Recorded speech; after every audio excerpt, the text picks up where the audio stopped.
Bienvenidos al canal Datos y Ciencias Sociales. En este video analizaremos el problema de la salud mental en las cárceles. Responderemos a través del artículo Problemas de salud mental en la población penitenciaria, un enfoque de salud pública, publicado el año 2021.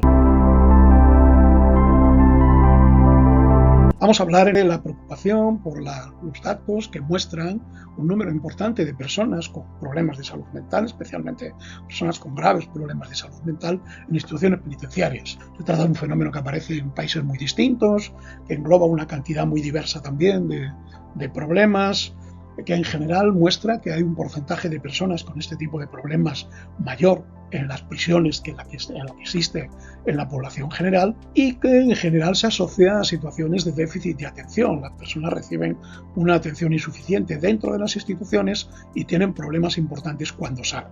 Los estudios que se han hecho en distintos países muestran cifras altas. Entre el 50 y el 80% del total de personas que permanecen en una prisión por haber cometido algún delito tiene algún tipo de problemas de salud mental. Esos problemas son muy diversos. La mayor parte de los casos suelen ser problemas que tienen que ver con las adicciones, con el consumo de sustancias que generan dependencia. Hay un bloque importante también de trastornos de personalidad, las personalidades psicopáticas que de alguna manera tienen una tendencia a cometer delitos más grandes. Pero tenemos también personas con trastornos, lo que llamamos trastornos mentales comunes, es decir, con síntomas de ansiedad y depresión, e incluso personas con trastornos mentales graves, incluyendo ahí la psicosis, las personas con diagnóstico de esquizofrenia. Es curioso que este fenómeno se aparece en países con distintos sistemas de atención. Es decir, los datos muestran que hay una atención deficiente en la prisión, que no hay una atención de la misma calidad dentro que fuera de las instituciones. Para explicar esta compleja situación se han formulado algunas explicaciones que, aunque tienen una parte de verdad, no terminan de convencernos de pensar que con eso conseguimos explicar el fenómeno. Una de ellas, la más común, es atribuir el incremento de personas en instituciones con problemas de salud mental en instituciones penitenciarias a las reformas psiquiátricas, es decir, a los cambios en los sistemas de atención en salud mental que en las últimas décadas han intentado en bastantes países del mundo, con el apoyo incluso de la Organización Mundial de la Salud, sustituir un sistema basado en hospitales psiquiátricos, en la reclusión por periodos largos de vida de las personas con problemas graves, por la atención en la comunidad. Y hay una hipótesis que podemos llamar hipótesis hidráulica o de vasos comunicantes que pretende que haya un trasvase de gente desde los hospitales a las prisiones, ¿no? Apoyándose en lo que algunos llaman ley Penrose, que un psiquiatra y estadístico inglés, Lionel Penrose, en un estudio en 1929 encontró una correlación negativa en 18 países europeos entre el número de camas en prisiones y el número de camas en hospitales psiquiátricos. De manera más general, pues también se achaca el cambio a las insuficiencias de las reformas psiquiátricas, ¿no? Al hecho de que en muchas ocasiones, más que desinstitucionalizar, es decir, sacar a las personas de las grandes instituciones psiquiátricas para vivir en la comunidad, lo que se ha hecho es cambiarlas de institución. La explicación parece a primera vista razonable, pero sin embargo tiene bastantes contradicciones que la convierten en algo cuando menos insuficiente para explicar este fenómeno. Primero, esa supuesta ley no siempre se cumple. Hay estudios en los cuales aparece esa correlación negativa entre camas en hospitales y plazas en prisiones, pero hay otros estudios en otros países, incluso en los mismos países unos años después, en que ya no se cumple. Lo que más llama la atención es que el problema existe en países con muy distintos sistemas de atención. Es decir, hay un número importante de personas con problemas de salud mental en un país como Francia, que está lleno de hospitales psiquiátricos, o en un país como Italia, que no los tiene. Y en cualquier caso, los perfiles de pacientes en ambas instituciones son muy diferentes. Y el otro gran bloque de explicaciones tienen que ver con la historia de siempre de la violencia, ¿no? Las personas con enfermedad mental terminan en instituciones penitenciarias porque tienen tendencia a cometer actos delictivos de carácter violento.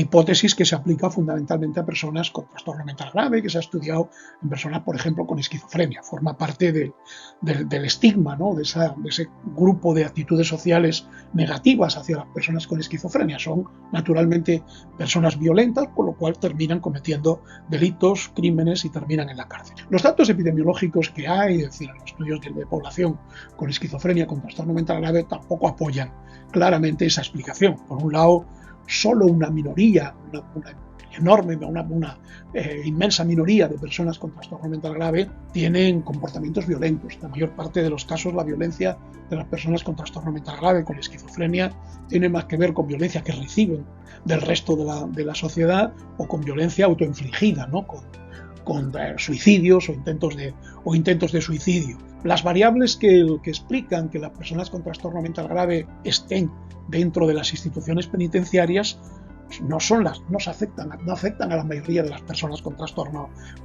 mental grave, y sin embargo son muy parecidas a las del conjunto de las personas que están en prisiones, tengan o no trastorno mental grave. Es decir, normalmente suelen asociarse a situaciones sociales desfavorables, a residencia en ambientes marginales, donde el delito es más o menos frecuente, a la comorbilidad con trastornos de personalidad, con adicciones. En general, este tipo de explicaciones que tienden a atribuir, de acuerdo con el estigma, a la violencia de las personas con trastorno mental grave, olvidan otro factor importante, que es el aumento de personas encarceladas con y sin enfermedad mental en la mayor parte de las sociedades del mundo, sobre todo en los países desarrollados. Los datos, por ejemplo, de Estados Unidos son muy significativos, ¿no? Con una multiplicación por 10 del número de personas encarceladas, ¿no? Sin relación con el número de delitos, y que de alguna manera lo que traducen es una disminución de la tolerancia social hacia las personas diferentes, ¿no? Necesitaríamos algún tipo de explicación más razonable, más comprensiva de este fenómeno que realmente existe y que realmente llama la atención y preocupa por la mala atención que reciben normalmente las personas en las instituciones penitenciarias, y esas explicaciones tendrían que tener en cuenta qué es lo que lleva, qué tipo de factores intervienen para que una persona con trastorno mental, especialmente con trastorno mental grave, termine en una prisión. Por un lado, parece que la sintomatología tiene un papel muy limitado. Hay algún tipo de ideas delirantes que parecen relacionarse un poco más con los delitos, pero en general la gente no termina en las prisiones en relación con la sintomatología, sino en relación con otro tipo de factores. Es verdad que hay también una asociación con trastornos de personalidad, con el consumo de sustancias, pero fundamentalmente tiene que ver con las personas que están en una situación social desfavorable, deficiente, en entornos marginales, en entornos donde es más frecuente el delito. Es verdad que también tiene que ver con déficit de atención sanitaria y social. Muchas de estas personas no han recibido la atención sanitaria y social que podrían haber recibido y que deberían haber recibido, pero también es verdad que hay políticas represivas de carácter general que llevan a prisión a mucha gente, entre otros también a las personas con trastorno mental grave que viven en este tipo de entornos, ¿no? Y hay un desconocimiento en la mayor parte de los países donde se ha estudiado y malas prácticas por parte de la policía, por parte de la administración de justicia, de jueces y de fiscales. Y hay también, por último, una falta de coordinación sanitaria y social entre los servicios sanitarios y sociales, entre la justicia y el sistema penitenciario. Y de alguna manera, si queremos abordar este problema de una manera razonable, hay que tener en cuenta todo este tipo de planteamientos.